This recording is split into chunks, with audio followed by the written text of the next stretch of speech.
अस्सलाम वालेकुम नाज़रीन, निदाइक सन टी वी पर आपका मेज़बान चौधरी अख्तर फ़ारूक मियाँ आज फिर अपने मेहमान जुल्फ़कार अली मीतू के साथ हाज़िर खिदमत हैं। और आज का जो सवाल है हमारा इनसे कि जो हालिया सैलाब भारत ने पानी की तरफ उसका रुख मोड़ दिया और भारत हमेशा पाकिस्तान के साथ आबी जहारियत की बात करता है। आज उस आबी जहारियत के हवाले से इनकी काफ़ी ग्रिप है, इनकी काफ़ी तहकीक है और ये आपको सारा बताएंगे कि ये हुआ क्या है। तो ये हम ऐसे ही मौज़ूओं पर अपने किसानों की मालूमात में इजाफ़ा करने का कोशिश करते हैं ताकि उनके इल्म में इजाफ़ा भी हो और वो सारी चीज़ें समझें। जी मोहतरम जुल्फ़कार अली मीतू साहब, अस्सलाम वालेकुम। आपका बहुत बहुत शुक्रिया, आपने हमें टाइम दिया। अब ज़रा मेरे नाजरीन को ये बताइए कि पानी तो आपका एक स्पेशल सब्जेक्ट है, आपकी बड़ी ग्रिप है और वो भी इंडिया के हवाले से। हालिया दिनों में भारत हमें वैसे तो हर मौके पर अभी जारी से धमकी दे मैं ये कर दूंगा और कर भी सकता है, उसकी ग्रिप है।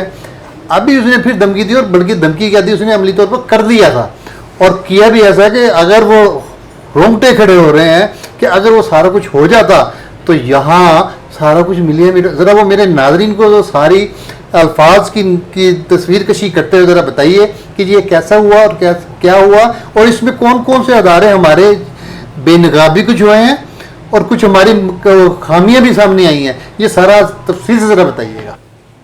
जस्टर साहब, आपका बहुत शुक्रिया और निदाइक किसान का शुक्रिया, निदाइक किसान टीवी का शुक्रिया कि आपने मुझे ये सवाल और मौका दिया है। सवाल आपका ये है कि इंडिया की आबी जारहियत। अच्छा, इंडिया की आबी जारहियत मैं नाजरीन से मुखातब होता हूँ कि जो अभी इस साल हुआ है, यानी पिछले हफ्ते में या 15 दिन में हुआ है, इसकी स्टोरी मैं आपको सुनाता हूँ। 18 अगस्त को पाकिस्तान के इदारों को अक्सर ये पता चला कि इंडिया से 2 लाख, यानी इंडिया के दरिया सतलुज पे जो डैम है भाखड़ा, वहाँ से 2,40,000 क्यूसेक का सैलाबी रेला पाकिस्तान की तरफ छोड़ दिया गया। तो यहाँ भगदड़ मच गई कि यार 2,40,000 क्यूसेक तो बहुत पानी होता है, जब ये गंडा सिंह वाला कसूर पहुँचेगा तो ये तबाही कर देगा सारा। तो अब उससे पीछे अगर इसका देखें तनाजुर का कि जब अदारों को पता चला, ये कैसे पता चला? पता इस तरह चला कि, या आपको मैं थोड़ा सा पीछे ले जाता हूँ। ये 1999 की बात, 89 की बात है, जब मोहतरमा बेनज़ीर भुट्टो शहीद पाकिस्तान की वज़ीर आज़म थी और राजीव गांधी इंडिया के वज़ीर आज़म थे। तो मोहतरमा ने कहा कि आपके जो इंडस रिवर सिस्टम, आपके जो मुआहदा सिमताज के तहत दरिया हैं 3, सतलुज, रावी और ब्यास, वहाँ से आपका अचानक सैलाबी पानी आता है और पाकिस्तान में बड़ी फसलें उजाड़ता है किसानों को बहुत नुकसान करता है और मवेशी जानवर बहुत बेचारे जान से जाते हैं। तो ये बहुत एक इनह्यूमन या गैर इंसानी रवैया है, इसको ख़त्म करना चाहिए। कम से कम आप हमें ये बता दिया करें कि हम पानी छोड़ रहे हैं तो आप अपना बंदोबस्त कर लें। तो ये आप मेहरबानी करें कि इसका हमें कोई इंतज़ाम करें पक्का। तो उस पक्के इंतज़ाम के तहत 1999 में दोनों तरफ से एक एग्रीमेंट हो गया कि हिंदुस्तान पानी छोड़ने से पहले फ्लड की पेशगी इतला पाकिस्तान को दिया करेगा। ये मुआहदा सिमताज का हिस्सा नहीं है, ये एक अलग एग्रीमेंट।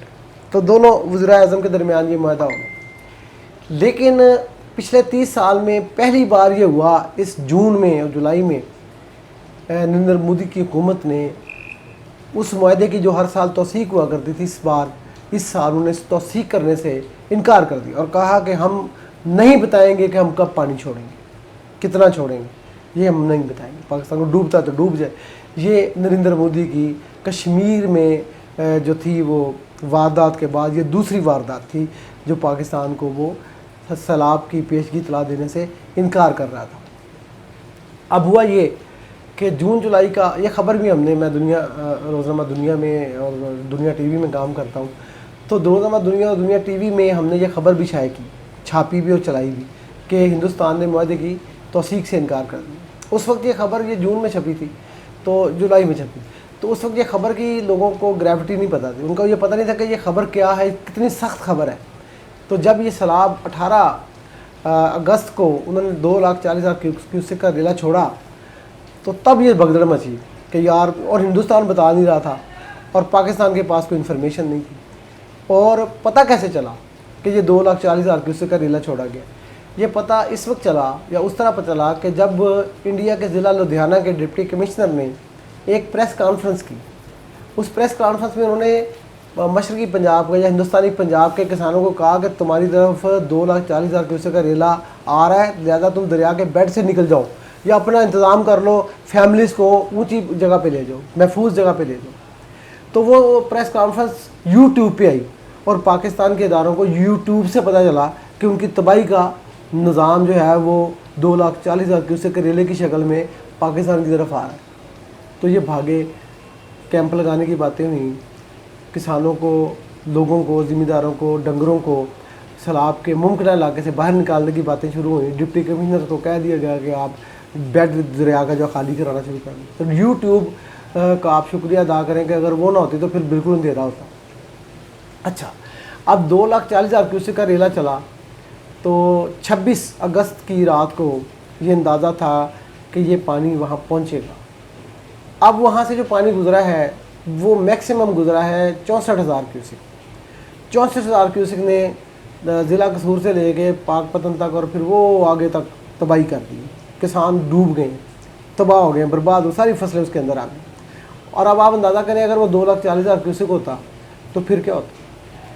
तो 2,40,000 क्यूसेक किधर गया, यानी वो आना जो था वो इंडिया के जो लुधियाना के डीसी ने कहा था वो फिर किधर गया पानी। वो पानी इस तरह से है कि दरिया भाखड़ा डैम से नीचे दरिया सतलुज पे एक रोपड़ बैराज है इंडिया के अंदर। रोपड़ बैराज से एक सारा हिंद केनाल निकलती है जो 22,000 क्यूसेक की नहर है, बहुत बड़ी नहर है। उस नहर का वो नहर पंजाब के मुख्तलिफ इलाकों को सैराब करती है।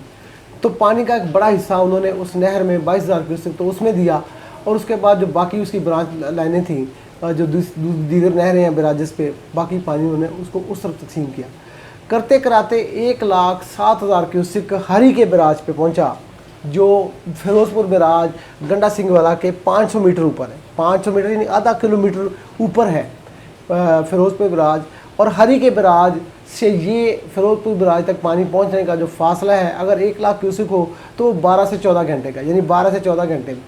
तो ये पानी जो है 12 से 14 घंटे में हरी के बैराज पे रिपोर्ट हुआ सुबह 8 बजे शायद 24 अगस्त को कि ये 1,07,000 क्यूसेक का रेला है।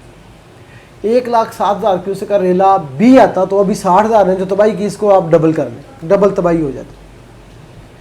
ये 1,07,000 भी नहीं आया 14 घंटे बाद, 16 घंटे बाद, 20 घंटे बाद, 24 घंटे बाद, तो फिर ये पानी किधर गया।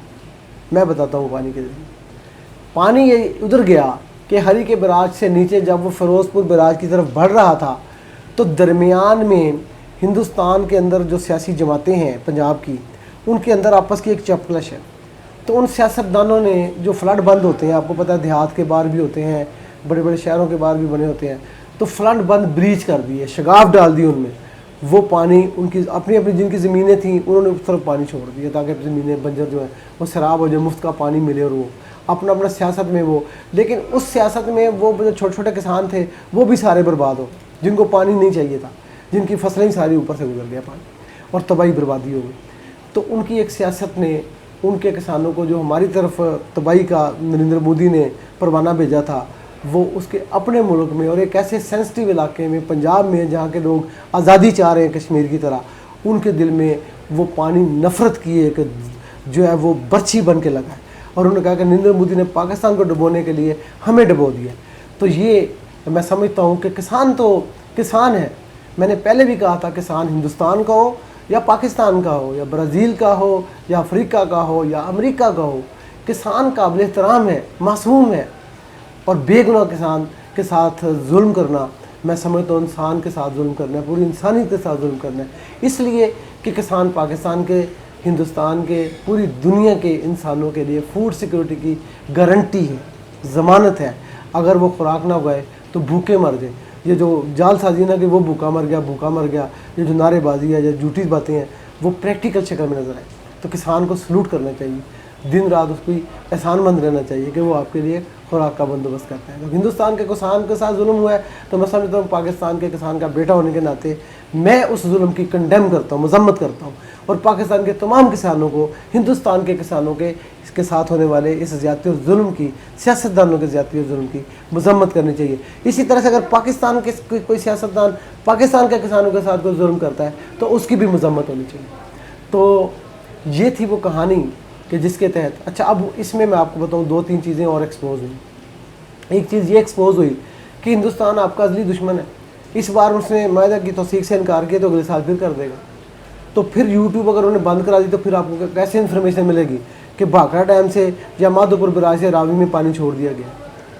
بھائی پاکستان کا فیڈرل فلڈ کمیشن، پاکستان کا انڈس واٹر کمیشن، پاکستان کا واپڈا، پاکستان کے پنجاب کے irrigation department, federal flood forecasting bureau, یہ 5 ایسے ادارے ہیں، انڈس ریور سسٹم اتھارٹی، جو پانی سے کی مینجمنٹ سے ڈائریکٹلی ریلیٹڈ ہے. یہ اندھیرے میں تھے انڈیا کی جانب سے پانی کہاں سے آ رہا. تو اگلے سال وہ پھر معاہدے سے انکار کرے گا اور شاید وہ اب یہ معاہدے کی توثیق کبھی بھی نہ کرے. تو کیا ہم نے ہندوستان کے رحم و کرم پہ رہنا ہے، یوٹیوب کے رحم و کرم پہ رہنا ہے، سوشل میڈیا کے رحم و کرم پہ رہنا ہے؟ اور اگر انہوں نے بیان کر دیا کہ کوئی پریس کانفرنس نہیں کرے گا، کوئی نہیں بتائے گا، جانے دو پانی پاکستان کی طرف، تو پھر ہم کہاں کھڑے ہوں؟ یہ ادارے ایکسپوز ہوئے ہیں کہ ان کے پلے کچھ نہیں. ان کو فیوچر کا، مستقبل کی پیش بندی کا انتظام کرنا چاہیے. یہ سوال اگلے سال نہیں اٹھنا چاہیے کہ ہندوستان نے نہیں بتایا تو ہمیں بھی نہیں پتہ. کوئی نہ کوئی انتظام کریں، انٹیلیجنس کریں، جو بھی کریں، جس طرح سے ریڈار لگائیں، ڈرون لگائیں. ہمیں نہیں پتہ، ہم کسانوں کو نہیں پتہ کہ آپ نے کس طرح سے کرنا ہے، لیکن ہمارے ڈوبنے کا جو انتظام ہندوستان کرتا ہے اس کی پیش بندی آپ کے ذمہ آپ نے کرنی. ایک بات اور، یہ ہمیشہ سے وتیرہ ہے، یہ میں آپ کو نئی بات بتانے لگا. جب کبھی فلڈ کا خطرہ پیدا ہوتا ہے تو ایک خبر چلتی ہے جس میں ہمارے صحافی بھی استعمال ہوتے ہیں کہ شدید سیلاب کا خطرہ، وہ ڈوب جائے گا، وہ ڈوب جائے گا، وہ بھی علاقہ نہیں رہے گا، وہ بھی علاقہ نہیں رہے گا. تو ڈراتے دھمکاتے ہیں. اس ڈراؤ دھمکاؤ کا مطلب کیا ہوتا ہے کہ اتنا ڈراؤ کسانوں کو کہ یہ بھاگ جائیں، یا پھر یہ حکومت کو گالیاں دینا شروع کر دیں. جب وہ حکومت کو گالیاں دیں گے تو پھر حکومت آگے بڑھ کے ٹینڈر لگائے گی، انتظام کرے گی، کروڑوں کا بجٹ جاری ہوگا اور پناہ گزین کیمپ بنائے جائیں گے، ٹینٹوں کو ہائر کیا جائے گا، گاڑیوں اور پٹرول ہائر کیا جائے گا اور بریانی کی دیگیں پکائی جائیں گی وہ کسانوں کو کھلانے کے لیے. اب اس سال جو سیلاب آیا ہے، ذرا آج اس کی تحقیقات ہونی چاہیے متعلقہ محکموں سے اور یہ جو پی ڈی ایم اے، این ڈی ایم اے، ان سے، کہ بھائی آپ کو جو اتنے کروڑ روپیہ دیا گیا تھا اور آپ نے جو پناہ گزین کیمپ لگائے تھے، فلڈ کیمپ لگائے تھے، اس میں ذرا بتاؤ ہاں کتنے کے لوگ آئے، ذرا ان کی لسٹ تو دکھاؤ، ان کے آئی ڈی کارڈ نمبر اور فون نمبر بتاؤ تاکہ ہم ان کو ویریفائی کر سکیں. اور یہ جو بریانی کی دیگیں تم روز اتنی اتارتے رہو، یہ کس نے کھائی ہیں، ذرا ان کے نام بھی بتاؤ. اور یہ بل کس کو دیے ہیں اس ٹھیکیدار کو بھی سامنے لاؤ. تو آپ کو دودھ کا دودھ پانی کا پانی ہو جائے گا کہ آپ کے نام پہ کروڑوں روپے آپ کو ڈرا دھمکا کے یہ لوگ کما جاتے ہیں یا لوٹ لیتے ہیں. تو یہ لوٹ مار بھی بند ہونی چاہیے جو آپ کے نام پہ کی جاتی ہے. تو میں سمجھتا ہوں کہ یہ سارا جو ایشو تھا آج یہ ستلج فلڈ کا اور سیلاب کا، وہ میں نے آپ کے سامنے رکھ دیا ہے. اور یہ اس لیے رکھ دیا ہے کہ ندائے کسان کسانوں کا ٹی وی ہے اور میں اور میری جرنلسٹ کمیونٹی کسانوں کے لیے ہر وقت حاضر ہے. میں وہ واحد جرنلسٹ ہوں جس نے 53 ڈاکومنٹریز کسانوں کے مختلف ایشوز پہ کی ہیں. پاکستان میں میڈیا کے اندر اتنا زیادہ کام الیکٹرانک میڈیا میں، ٹی وی جرنلزم میں کسی جرنلسٹ نے نہیں کیا. اور اس بیس پہ مجھے جو اسٹینفورڈ یونیورسٹی امریکہ کی اس نے مجھے اسکالرشپ آفر کیا. میں نے وہ اسکالرشپ ون کیا لڑ کے، اور میرا موضوع تھا innovation journalism in agriculture sector of Pakistan. Pakistan کی جو زراعت ہے اس کے اندر صحافت کا، ایک نئی صحافت کا، انوویٹو صحافت کا کردار. تو یہ آپ کسانوں کا شکریہ ہے کہ جس کی یہ جو ڈاکومنٹریز میں نے بنائی تھی، اس کے لیے میں بدین ٹھٹھا سے لے کے ڈیرہ اسماعیل خان تک اور بجوات سے لے کے، اور آپ سمجھیے کہ بلوچستان کے مستونگ تک انگور کے لیے، یعنی انگور کی فصل کو کور کرنے کے لیے، سیب کی فصل کو کور کرنے کے لیے وہاں تک گیا ہوں. تو یہ سب آپ کی وجہ ہے کہ مجھے اتنا اعزاز ملا. میں آپ کو ملا، آپ نے مجھے انفارمیشن دی، آپ نے مجھے نالج دیا، اور اس نالج کو میں وعدہ کرتا ہوں کہ آپ کے مفاد میں، آپ کے تحفظ کے لیے اور آپ کے لیے استعمال کرتا رہوں گا. آپ میرے لیے دعا کیجیے گا، اور میری یہ بھی دعا ہے اور یہ نعرہ بھی ہے کہ پاکستان کا کسان زندہ باد، پاکستان پائندہ. ناظرین، آپ نے ذوالفقار علی میتو صاحب کی ماہرانہ رائے سنی، سمجھی، اور کتنی گرپ ہے آپ کو اندازہ ہو گیا ہوگا. ہمارا کسی سے کوئی ذاتی اختلاف نہیں ہے. ہم جو بات کر رہے ہیں اجتماعی مفاد اور قومی مفاد کے وجہ سے ہے. یہ ابجاریت ہوتی ہے، ہوتی رہے گی، اور دشمن کبھی نرم دل نہیں ہوتا. وہ دشمن ہی نہیں ہوتا جو نرم دل ہوتا. اس لیے ہمارے اداروں کو اس پر کام کرنے کی سخت ضرورت ہے، اور یہ اگر نہ کیا تو سچی بات ہے کہ آنے والے دنوں میں کیا ہوگا اس کی تشخیص کر دی گئی ہے۔ اب آپ سے ریکویسٹ ہے کہ آپ اس ویڈیو کو جب آپ دیکھ رہے ہیں لوگوں سے شیئر بھی کیجئے، ندائے کسان یوٹیوب چینل کو سبسکرائب بھی کریں، اور اپنے دوست احباب رشتہ داروں کو یہ تو پیغام پہنچائیں، کیوں کہ یہ سب آپ کی انفارمیشن کے لیے کیا جا رہا ہے۔ اور ایک آخری بات کر کے آپ کو پروگرام کو ختم کرتے ہیں کہ خدا را اپنے دل میں نرمی پیدا کیجئے، حسد کو ختم کر دیجئے، اور اس بات کو ذہن میں رکھیے کہ آپ مسلمان ہیں، آپ نے اللہ کے حضور جواب دہ ہونا ہے، اپنے وسائل، اپنی تمام صلاحیتیں دوسروں کی فلاح کے لیے کیجئے، اور خصوصی طور پر اپنے ساتھ والے ہمسائے کسان کے ساتھ وہ جو ہمارا ایک پرانی رغبت اس سے نکلیے، اس سے باہر نکلیے، اور سب کی بھلائی کے لیے سوچیے۔ اب جب اگلے پروگرام تک کے لیے اجازت دیجیے۔ اللہ حافظ۔ کسان زندہ باد، پاکستان پائندہ باد۔ سینے میں ہے اندھیرا، دل ہے سیاہ خانہ، سینے میں ہے اندھیرا، دل ہے